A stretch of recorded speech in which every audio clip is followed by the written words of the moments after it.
स्वामीजीଙ୍କର ଆଜି ଜନ୍ମଦିନ। ସାରା ବିଶ୍ୱରେ ହିନ୍ଦୁ ଧର୍ମକୁ ଯଦି ପରିଚିତ କିଏ କରିଛନ୍ତି ତାହେଲେ ସ୍ୱାମୀ ବିବେକାନନ୍ଦ। ବିବେକାନନ୍ଦ ଥିଲେ ହିନ୍ଦୁ ଧର୍ମର ସବୁଠୁ ଶ୍ରେଷ୍ଠ ସନ୍ନ୍ୟାସୀ ଏବଂ ହିନ୍ଦୁ ଧର୍ମର ଏକ ମହାନ ସଂସ୍କାରକ। ତାଙ୍କର ଜୀବଦଶାରେ ସେ ଭାରତବର୍ଷର ଯେଉଁ ଅବନତି ଘଟିଛି ସେଥିପାଇଁ ସେ ହିନ୍ଦୁ ଧର୍ମର ରକ୍ଷଣଶୀଳ ଏବଂ ଉଚ୍ଚବର୍ଣ୍ଣର ପୁରୋହିତମାନଙ୍କୁ ଦାୟୀ କରିଥିଲେ। ମନୁବାଦୀ ସଂହିତା ଅନୁସାରେ ମନୁସଂହିତା ଅନୁସାରେ ଭାରତବର୍ଷକୁ ଶାସନ ବ୍ୟବସ୍ଥାକୁ ପ୍ରଚଳନ କରିବାକୁ ଦାବି ଉଠୁଛି ଏବଂ ସେଥିପାଇଁ ସେମାନେ କାମ କରୁଛନ୍ତି ଏବଂ ସେମାନେ ଏହି ହିନ୍ଦୁତ୍ୱ ରାଷ୍ଟ୍ର ପ୍ରତିଷ୍ଠା କରିବା ପାଇଁ ସେମାନେ ବିବେକାନନ୍ଦଙ୍କ ନାଁ ନେଉଛନ୍ତି।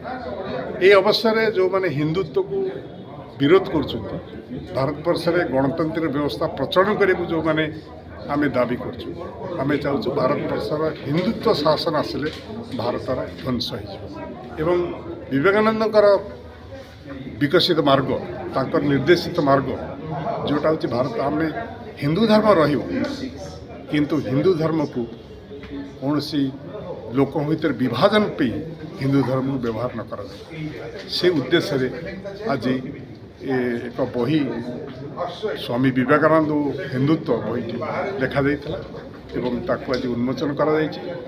ଶ୍ରୀଯୁକ୍ତ ନିରଞ୍ଜନ ପଟ୍ଟନାୟକ ଏ ବହିଟିକୁ ଉନ୍ମୋଚନ କରିଛନ୍ତି। ଏ ବହି ସମ୍ପର୍କରେ ଶ୍ରୀଯୁକ୍ତ ଅଶ୍ୱିନୀ ମିଶ୍ର, ଓଡ଼ିଶା ସାହିତ୍ୟ ଏକାଡେମୀର ପୂର୍ବତନ ସମ୍ପାଦକ, ଶ୍ରୀଯୁକ୍ତ ଭାସ୍କର ପରିଚ୍ଛା ବିଶିଷ୍ଟ ସାମ୍ବାଦିକ, ଶ୍ରୀଯୁକ୍ତ ପଞ୍ଚାନନ କାନୁନଗୋ ପୂର୍ବତନ ମନ୍ତ୍ରୀ, ଏମାନେ ବହି ସମ୍ପର୍କରେ କହିଛନ୍ତି।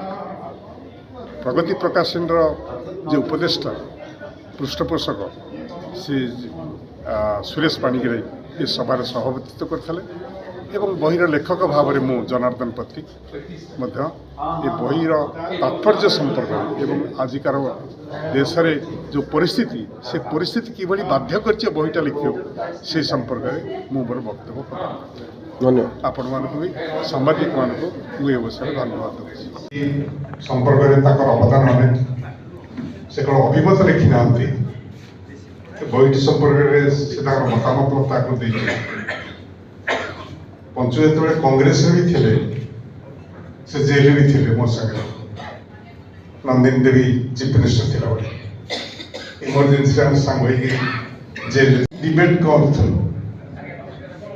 4-5 ଜଣ ଜେଲମେଟ୍ସ ବସିକି ବ୍ୟକ୍ତିଗତ ମୁଁ ପଞ୍ଚାନନ ପାଖରେ କୃତଜ୍ଞତା ପ୍ରକାଶ କରିନି, ମୁଁ ତାପରେ ଦାବି କରେ ଏବଂ ତଥାପି ବି ଏ ସଭାରେ ମୁଁ ପଞ୍ଚାନନଙ୍କ ପ୍ରତି କୃତଜ୍ଞତା ଜ୍ଞାପନ କରୁଛି।